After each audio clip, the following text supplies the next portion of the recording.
Donc nous sommes dans une école nationale de la magistrature.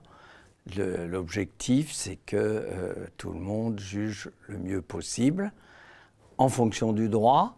Ce pôle, c'est de dire qu'en fait, il y a bien autre chose que le droit au moment où on juge. Il y a justement un environnement non judiciaire, qui devrait être le nom du pôle plus exact. Et donc, on juge en fonction de la culture, des questions qui sont posées. Prenons juste un exemple, radicalisation, qui fait partie des programmes. Bon, ce terme, moi qui ai un certain âge, jamais entendu parler de radicalisation, c'est-à-dire le fait qu'on puisse lutter contre des extrêmes, et c'est une question relativement récente. Donc à un moment donné, le reste de la société rentre, on ne sait pas comment, mais aussi dans les questions que abordent les juges, et donc il faut qu'ils soient aussi socialisés à d'autres disciplines que le droit.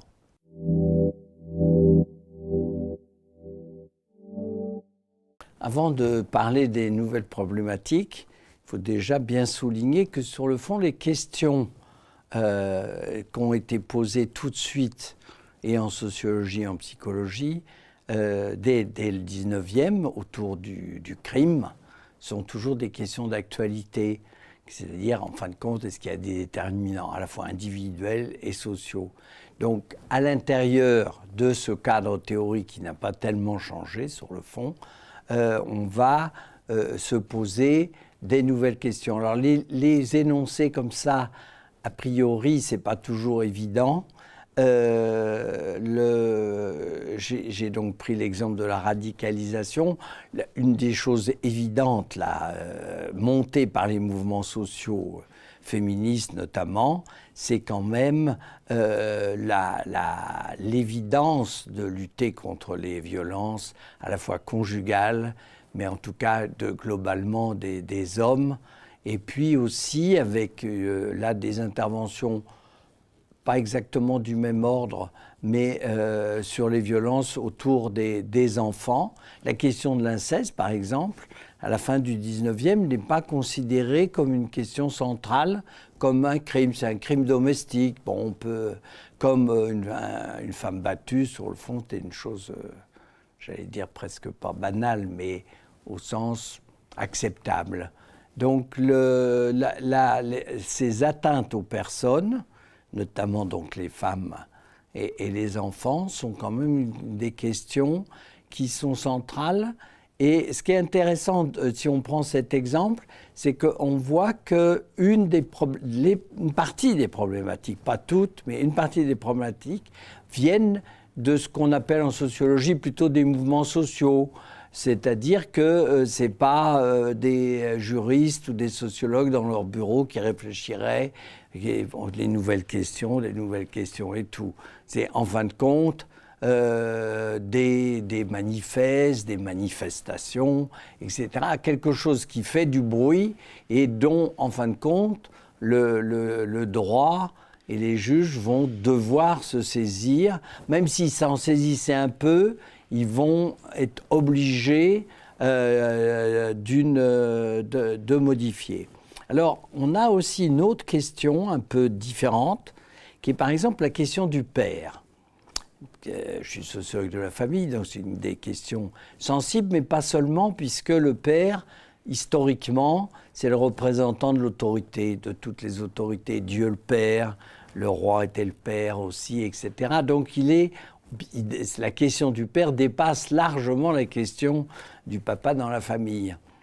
Alors ce qui est intéressant, c'est que ici, on va voir apparaître quelque chose, c'est qu'à un moment donné, il y a eu un savoir de la psychanalyse, plutôt lacanienne, dans lequel le rôle du père était défini comme celui qui sépare la mère et l'enfant.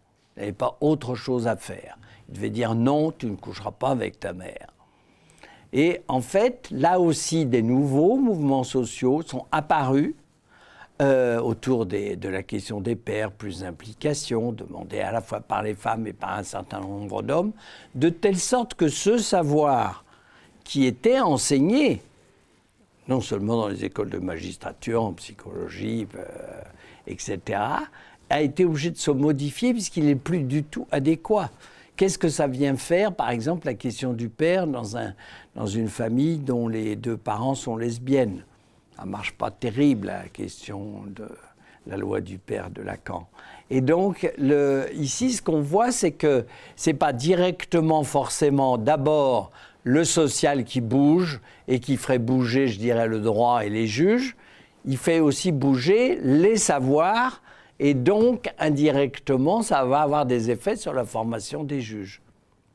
Et donc, c'est aussi des choses avec une forme de billard, c'est-à-dire c'est le savoir lui-même, et dans les disciplines, en tout cas, psychologiques et sociales, ces savoirs sont très sensibles à, j'allais dire, l'air qu'on respire, ce que j'ai appelé les mouvements sociaux au sens large, c'est-à-dire des mobilisations sur des thèmes.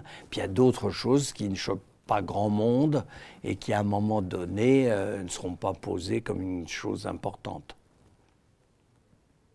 Donc, si on résume, ce qui est important, du point de vue de la formation, c'est que, justement, on ne traite pas chacune des questions comme si, intrinsèquement, elle était évidente. Il faut aussi essayer de comprendre comment elle s'enracine à un moment donné socialement. Et par exemple, le fait que, puisque c'est un des avantages de la formation des magistrats, c'est qu'ils ont une formation droit à une formation continue, eh bien, si ça se trouve, dans le cours de leur existence, ils auront des cours qui renverront à des savoirs, qui démentiront des cours qu'ils auront eus en formation initiale. Et oui, c'est ainsi.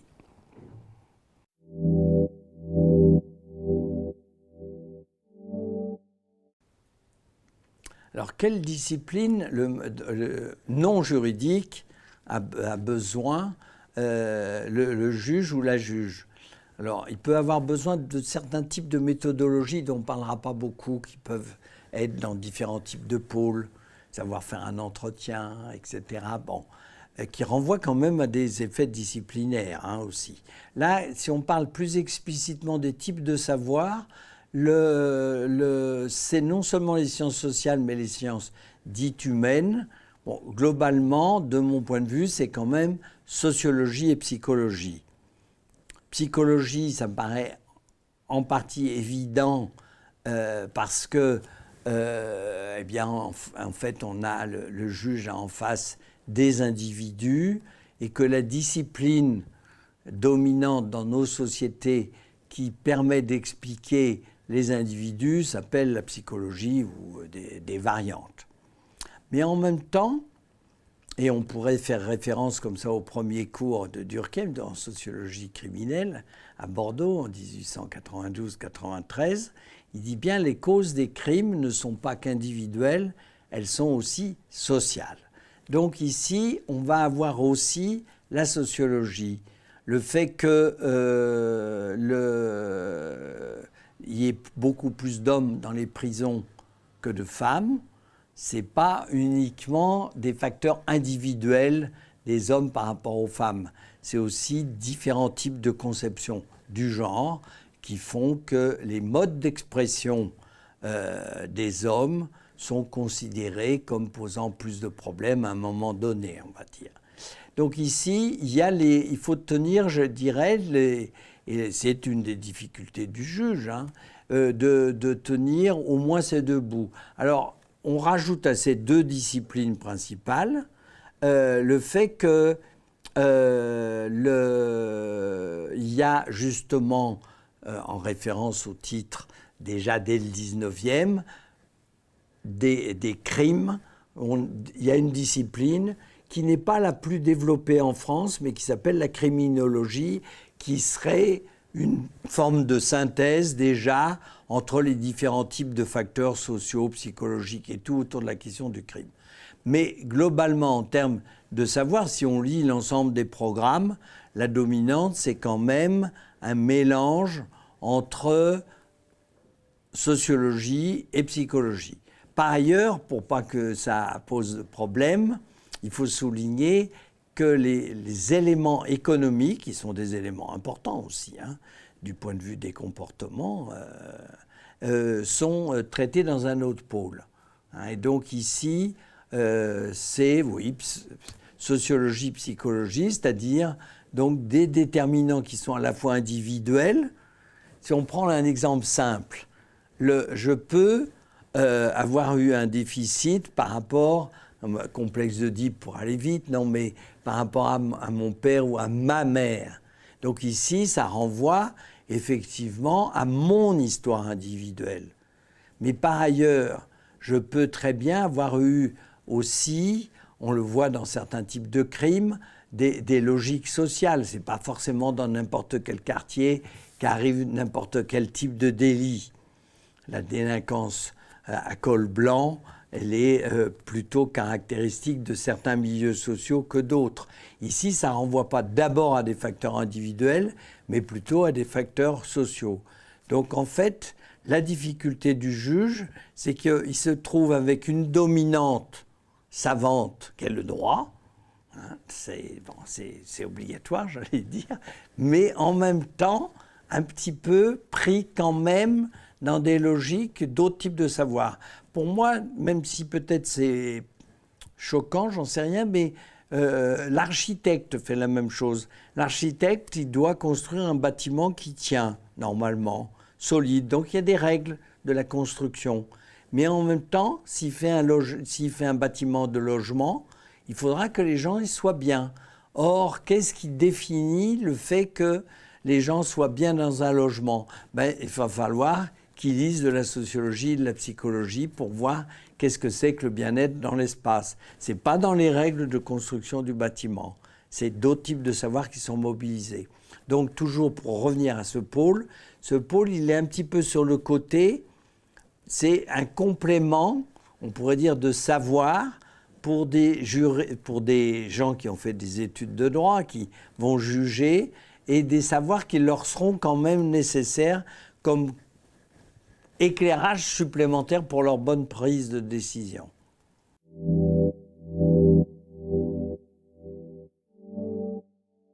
Alors, en qualité de doyen, c'est un titre que je trouve très surprenant pour moi, puisque dans ma trajectoire, j'ai pensé que je ne serais jamais doyen, que c'était quelque chose qui n'était pas pour moi. Donc pour moi, c'est d'abord un effet de surprise. Alors, comment s'impliquer ? C'est justement sur le fait que, par rapport à cette notion de pôle, qui est un peu extérieure, on pourrait dire, au juridique, puisque c'est d'autres types d'éclairage, mon implication, c'est plutôt, non seulement en fonction de mon savoir plus particulier, qui est plutôt savoir sociologique autour de la question du genre, autour de la question de la famille, de l'éducation et tout, des questions aussi de sociologie et de psychologie générale. Alors j'ai un avantage, entre guillemets, dans ma formation, c'est que ma formation initiale, en fait, jusqu'à d'ailleurs, je suis rentré au CNRS en psychologie, donc j'ai une formation de psychologue et aussi de sociologue, donc à ce niveau-là, je suis bien placé puisqu'il faudra qu'on trouve des logiques d'articulation entre ces deux savoirs principaux. Donc comment s'impliquer ? C'est déjà parti avec beaucoup de discussions avec les responsables de formation, soit initiale, soit continue, afin de voir comment un peu repenser,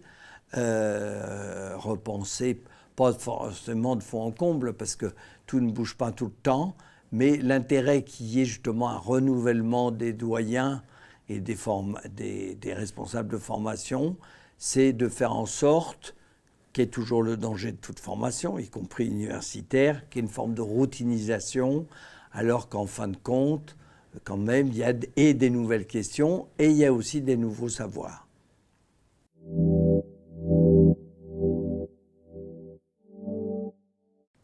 Alors, un des thèmes que j'ai proposé dans les discussions, c'est une des questions un peu embarrassante, il faut quand même le dire, c'est l'image qui n'est pas positive autour de la justice et des juges. Alors, elle est plus positive que celle des médias, par exemple, mais par rapport à la police, l'image est très très nettement négative. Et donc, c'est pas que ce soit vrai ou faux, c'est dans les représentations, dans les systèmes de représentation. Il y a quand même tout un système de représentation critique de la justice.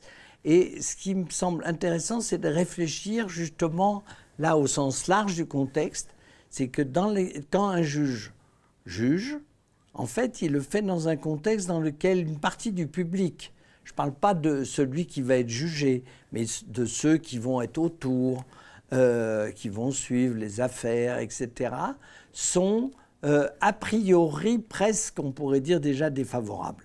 Et donc les questions, ce n'est pas sur la nature de tel ou tel juge, l'individu en tant que juge, ils peuvent faire aussi des erreurs, ça c'est une autre question, qui peut être étudiée d'ailleurs par le savoir, ça s'appelle les biais cognitifs que les juges peuvent avoir. Mais bon, comme dans tout métier à ce niveau-là. Donc ici, ce qui est plus intéressant, c'est de se demander pourquoi cette fonction, généralement même avec un costume, etc., une forme de solennelle, hein, quand même très différent même un cours de fac ordinaire, je dirais. Donc on n'est pas dans des logiques d'institutions équivalentes à d'autres institutions.